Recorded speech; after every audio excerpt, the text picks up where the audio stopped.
All right, today we're going to tackle a disease that's a true diagnostic chameleon. It's a great masquerader, one that can mimic dozens of other conditions.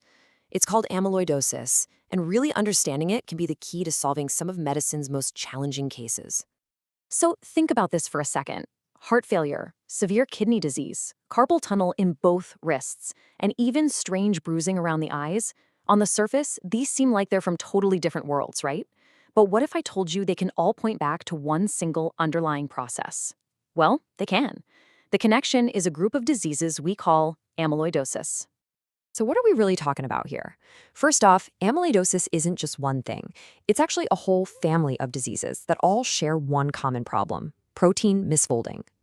See, our bodies are filled with all these soluble proteins doing their jobs. But in amyloidosis, for various reasons, these proteins change their shape. They become sticky, insoluble, and they start to clump together outside of our cells, forming these rigid fibers that physically gum up our organs and eventually cause them to fail. Okay, so how does this happen? It all starts with a perfectly normal soluble protein. You can kind of think of it like a single smooth silk thread.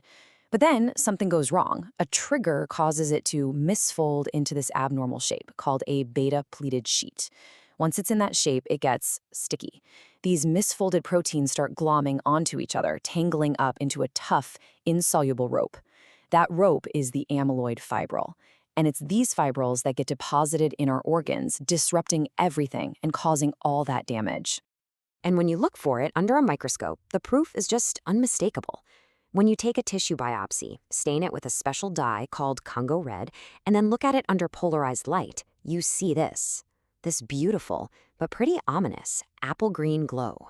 This is what we call apple green bioregency, and it's the absolute histologic hallmark, the definitive visual proof that amyloid is there.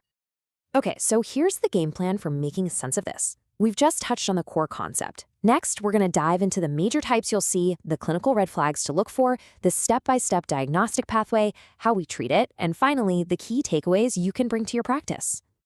All right, first up, let's get into the major systemic types. And the subtitle here says it all, really. Know the precursor protein, know the disease.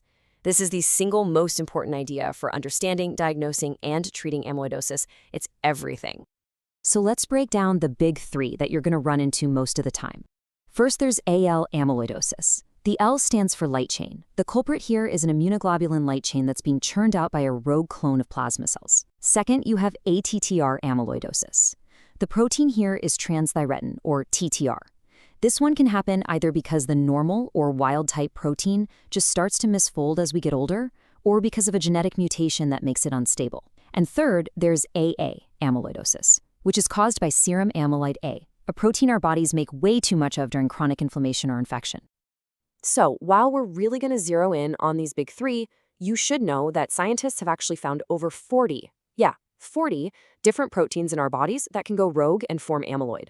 But here's the good news for us clinicians.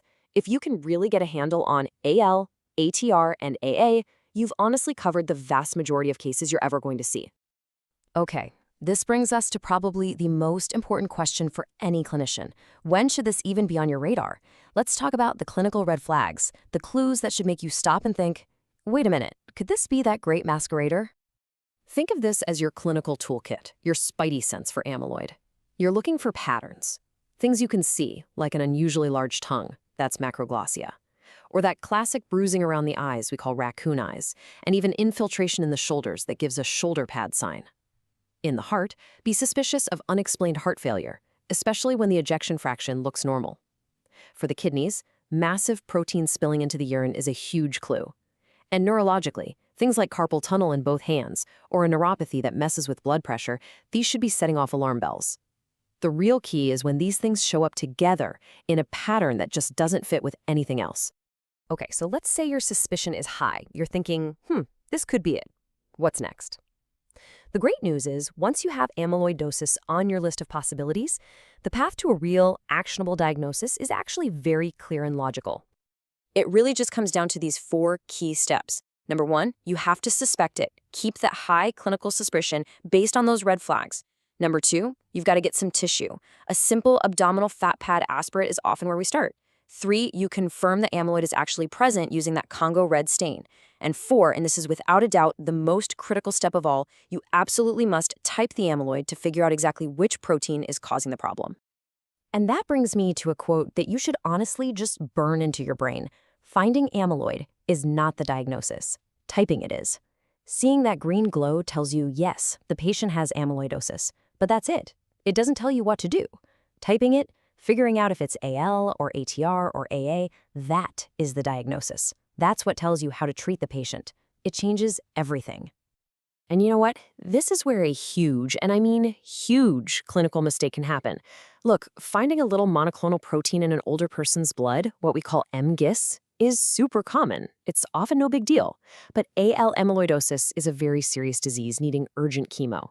Here's the trap. It is entirely possible for an older patient to have ATTR amyloidosis from aging and have a totally unrelated MGIS at the same time. If you just see the amyloid on the biopsy and see the MGIS on the blood test, you might jump to the conclusion that it has to be AL type. And that's a dangerous assumption. You cannot assume, you have to prove it from the tissue. So how do you actually prove the type and avoid that trap? Well, the gold standard is a technique called mass spectrometry, and it has to be performed on the tissue from the biopsy. This method basically vaporizes the proteins in the amyloid deposits and identifies them by their exact mass, giving you a definitive, rock-solid identification of which protein is the culprit. All right, so you've nailed the diagnosis. You've typed it. Now, how do we treat it? The logic here is actually beautiful in its simplicity. You go after the precursor protein. This is the single, unified idea behind all modern therapies for amyloidosis. The goal, no matter the type, is always the same. Stop the source. You have to shut off the faucet that's pouring out these misfolding proteins. So for AL amyloidosis, that means you use chemotherapy to knock out the plasma cells that are making those bad light chains. For AA, it means you aggressively treat the underlying inflammatory disease to bring those SAA levels down. And for ATTR, we now have these incredible new drugs like gene silencers that tell the liver to stop making TTR protein, or stabilizers that physically prevent the TTR that's there from misfolding. This right here, this is the central dogma of amyloidosis. If you walk away with only one idea today, let it be this one. A different protein leads to a different disease, which demands a completely different treatment. Giving chemo to a patient with ATTR is not only useless, it's harmful.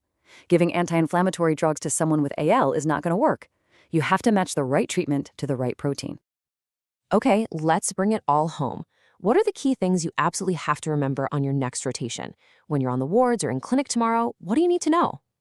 Takeaway number 1, always remember what this disease is. It's a protein misfolding disease. It's about structure gone wrong.